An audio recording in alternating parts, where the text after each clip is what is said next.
Join us as we look back on our week-long cruise aboard P&O's Iona to the Norwegian Fjords. We set sailed in May 2024, and in this video you'll see a lot of the ship. This is an amalgamation of the videos you'll see with links in the description for more detail.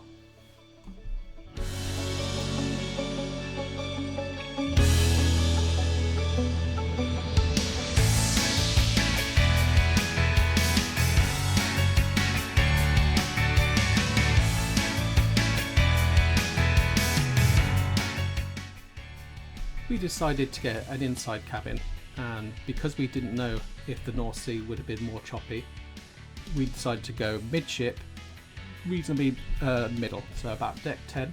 So we'll give a quick tour of the cabin now, and you can see inside. It was spacious enough, there was no problems with it. Would I have an inside cabin again? Absolutely. There was no problems at all. Take a look.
Once we'd settled in, we'd gone to our muster station, it was time to sail away, so we headed up to the outer decks at the back of the ship.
There's plenty of activities to do on board the ship, whether you're in port or on a sea day, whether it's quizzes, fitness classes, or in this case, an art class.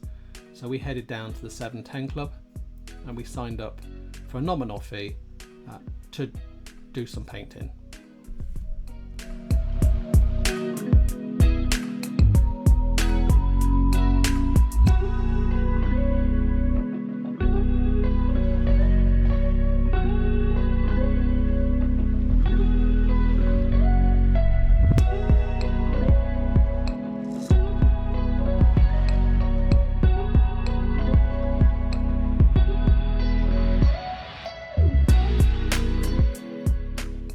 We headed to the Headliners Theatre, and in the afternoon there was a quiz show hosted by the entertainments manager, which was kind of like a Mr. and Mrs. style game.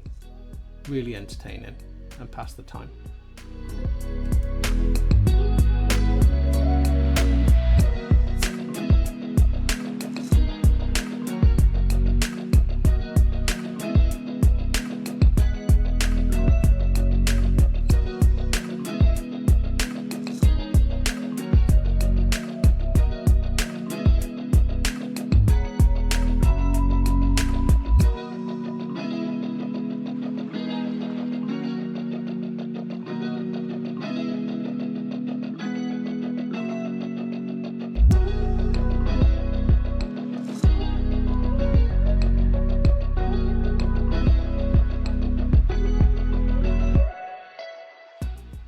For dinner, we headed for our first of 3 visits to the Olive Grove, which is the Italian restaurant. All week, the meals were great in here. Take a quick look at the restaurant here.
First port of call was in Stavanger. In this port we already had booked an excursion for a rib ride up the fjords, and following that we were going to take a look around the town. So come with us and see some of the highlights of what we saw.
Back on board the ship, it was time to try out the ice cream parlour, Ripples, which is located on deck 8.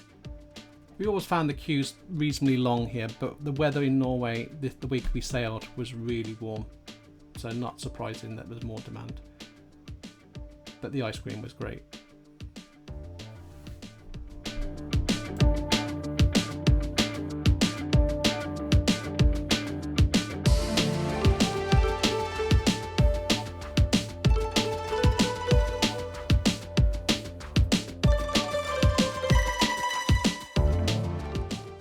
Staying on deck 8, we decided to try the quays for an early dinner. Now this is where there's 3 areas here based on whether it's American, Asian or fish and chips, and you can pick a mix. For example, you could have some chicken, get something from the Asian depending on what it is you want. Service was really fast. You go up to the counter, you ask for it, and most of it's pre-prepared. At the end of the quays, as you'll see in a second, it wraps around into a bit of a buffet.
During the evening, we're headed down to deck 6 to Anderson's Bar and Library, which is really a quite chilled out library, much quieter than the others as you'd expect, where there's a whole menu of cocktails available, which you'll see in a second. So we had a quiet drink before once again we headed to the 710 Club.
Day 4, and we docked in the port of Olden, which by far was our favourite port of the entire week. The scenery was stunning. We had already pre-booked to go to the Brigstall Glacier, which you'll see in a second, but prior to that, we got on board a land train which gave us a tour of the area. It took us up to one of the lakes and we stopped there for some photos, and then dropped us off by the local shops, where it was so warm we sat and had an ice cream and took a slow walk back to the ship before the afternoon excursion. Take a look at some of the scenery.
afternoon, it was time for our pre-booked excursion to the Brixton Glacier.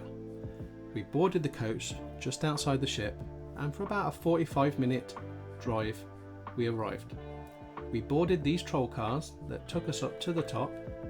Once we reached there, it was about a 15-minute walk to the glacier, and you didn't have that long because we were the last one of the day and the final troll cars would have left whether we were on them or not. So we went up there. Some of the waterfalls, because it had been such a dry spell, were not as dramatic as they could have been, but the scenery was amazing.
Once we'd got back from the troll cars, tea and coffee and cake was provided in the main building.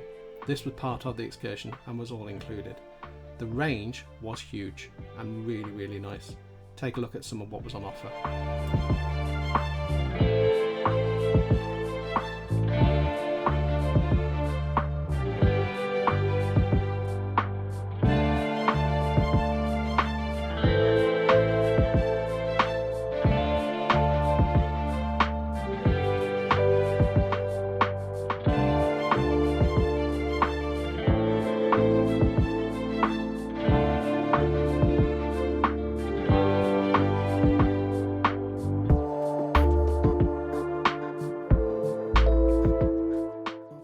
As soon as we were back on board, it was time for the sail away out of Olden, and this by far was the most dramatic of all of them.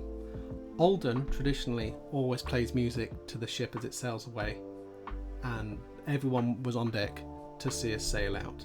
It helped that the weather was glorious.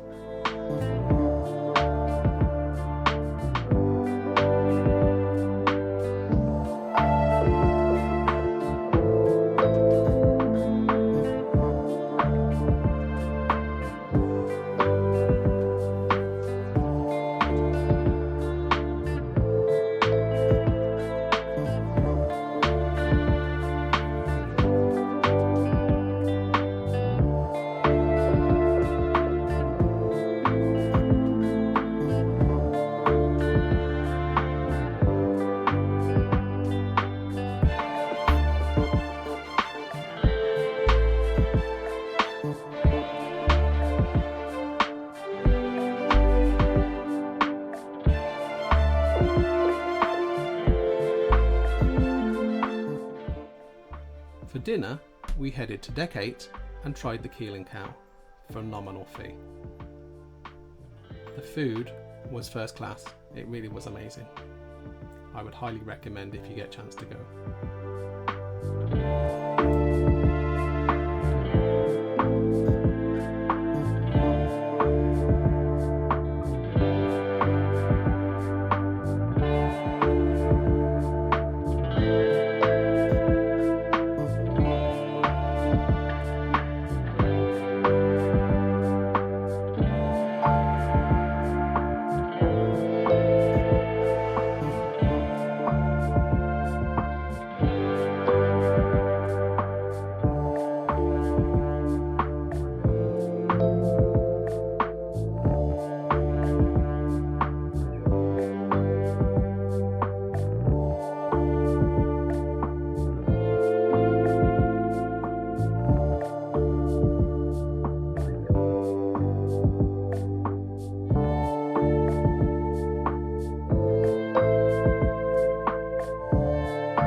No pre-booked excursions in Haugesund, so we got off the ship and explored the area and decided once again to use one of the land trains to see some of the sights. Probably by far the easiest and best way. This is a kind of hop-on, hop-off service. So there's several available, which you'll see some of the stalls in a second, and we picked the one that had the route that we appealed to us the most.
When we returned to the ship for the sail away, we decided to head to the crow's nest on deck 17.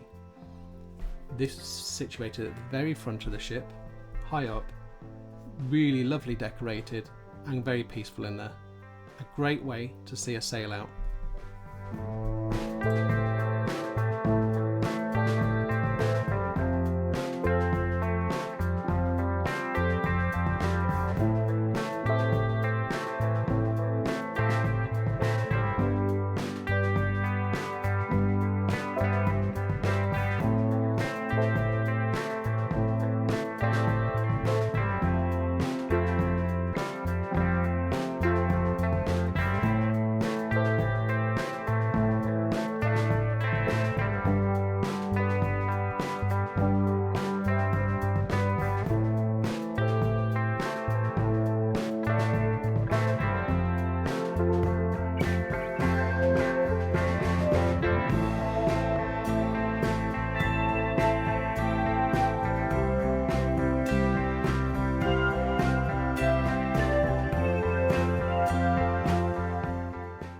In the evening, before we headed back into the 710 Club, we took in a kind of circus show that was held at the base of the atrium near vistas on deck 6.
Before bed, we thought we'd take a look at what the silent disco was in the Sky Dome.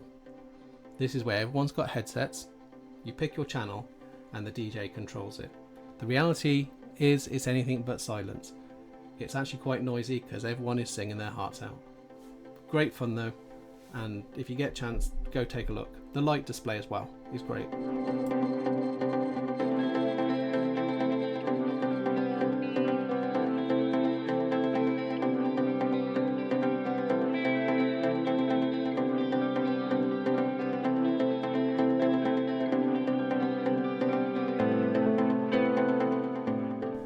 Day 6 and our final port of call was in Kristiansand.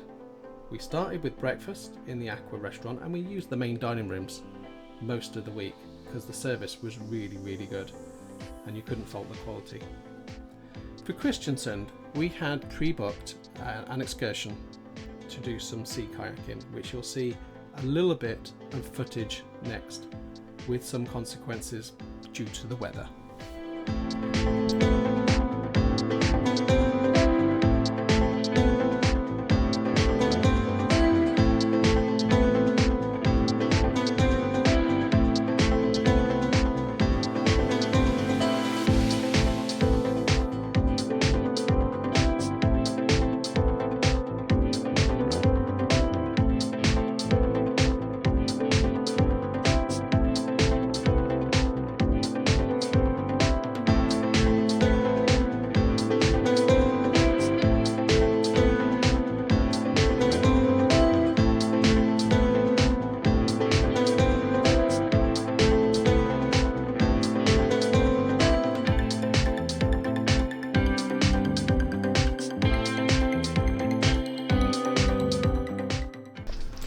So we are back in our cabin, and a quick update on the sea kayaking. All lovely, great instructors. We went out and the sea was a bit choppy. The inner harbour was fine, and there's an element where you go around some rocks, tiny little islands, and then as you go around a rock it's where you go back into the main bay, and that's where the sea got a little bit choppy. And as we turned the kayak, a wave took us and flipped us over, and to be honest it was a little bit scary because we didn't flip back up, so we were under the water and we had to rescue ourselves. And we managed to clamber on to some rocks separately. My wife was on a different rock. She got out a few seconds after me, so there's a bit of a panic that I got out and she didn't. So to be honest, it was dangerous, and I think it was too choppy to go out. But the instructors were great, really good manner, and on a calm day I would recommend it if you've done kayaking before. I know they may say it's okay for beginners, I disagree. On sea kayaking, I think the instructors aren't close enough to you if something goes wrong, but that's my opinion. We enjoyed it, but the problem was then we were so freezing cold, proper cold. We came back to the room. It was about a 15-minute walk back, so we came back, showered, hot cup of tea. We've got Olive Grove booked for 3:30. It's about 20 past 2 at the minute. So we are going to pop just off the ship. We haven't got time to go around town. But as you come off the ship in Kristiansand, there's some like shipping containers with like tourist stuff. So we're going to get the obligatory fridge magnet that we've managed to collect from everywhere. Have a very quick look around that short area. And then this is our last day in Norway. So then we've got a very busy evening. We have got Olive Grove at 3:30. We've got Headliners Theatre for some sort of magic show at 8:30, and then we're back in the 7:10 Club as we have been all week. 7:10 Club, I can't recommend it high enough. All the acts we've seen are amazing, and to be honest, it's better than the Headliners. Headliners act last night, we saw a duo singing from Liverpool. They were the best of the week, far better than anyone else. But I do recommend, if you're coming on Iona, for the 7:10 Club, get yourself in it and get it. If you can book yourself in for the week, do it, because it's a different, even though it may be the same artist at times, they do different songs each night. I really recommend the 7:10 Club. You're only in there for about 50 minutes to an hour max. But on your first day, as soon as it opens up, get yourself booked in, and then at 10:30 that night, book yourself in for the rest of the week. So that's it for now. We are going to head off the ship for about half hour, get the bits we want to get, and then come back on and go to Olive Grove. So just popped off the ship to do literally last minute souvenir shopping, and we've had glorious weather all week and the rain finally came in. So even though I'd got totally soaked earlier, we now have thunder and lightning, as you might have just heard. So I will get some very short footage around here, but I haven't got time to go into the town and it's pouring down. So I will show you as much as I can. So here's some shipping containers just outside the cruise ship. You can see Iona docked there. So I'm going to take some short footage and try and get back on.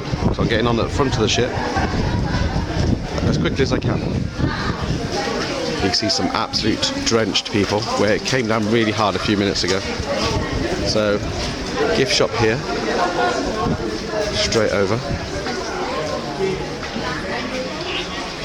And then there is the Opera House.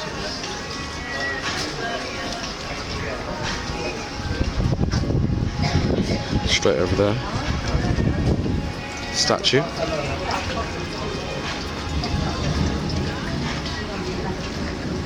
And hopefully it'll break up, but I don't think anyone's going to be in the pools on the way back tonight. Once we'd finally dried off and warmed up and had something to eat, we settled in for the evening entertainment and we headed back down to the Emerald Bar on deck 6 to see Paul Greenwood play, who we'd seen previously in the 7:10. He was really, really good. Following that, again, we'd pre-booked to get into the 7:10 Club. If you get a chance, go in. It's a different artist each night. Or sometimes if it's the same artist, they'll do a different song list.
On the final sea day, on our way back to Southampton, we'd pre-booked a session in the Oasis Spa, located down on deck 5. When we went in, I think we had it just about to ourselves, and it was really beautifully made. You'll see some of the various rooms there. You've got steam rooms, you've got saunas, different types of shower, and of course the pool.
final day, back in Southampton, once we'd had breakfast, it was time for a quick last look around the ship and take some final footage.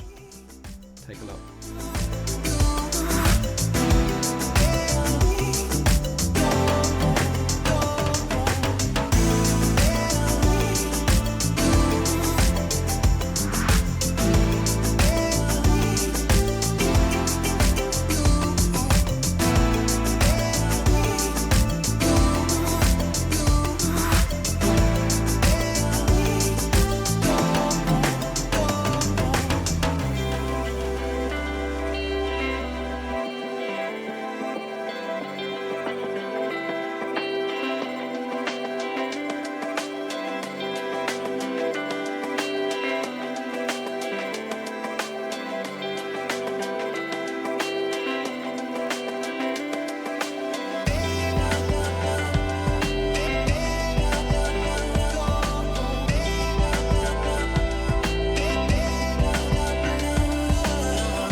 smooth seas, beautiful weather and great views, it was finally time to leave the ship, collect our luggage and head home.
Please subscribe to keep up to date with our latest travels, with our next one coming up to Greece, Turkey, Malta and Italy in summer 2025, along with some UK destinations.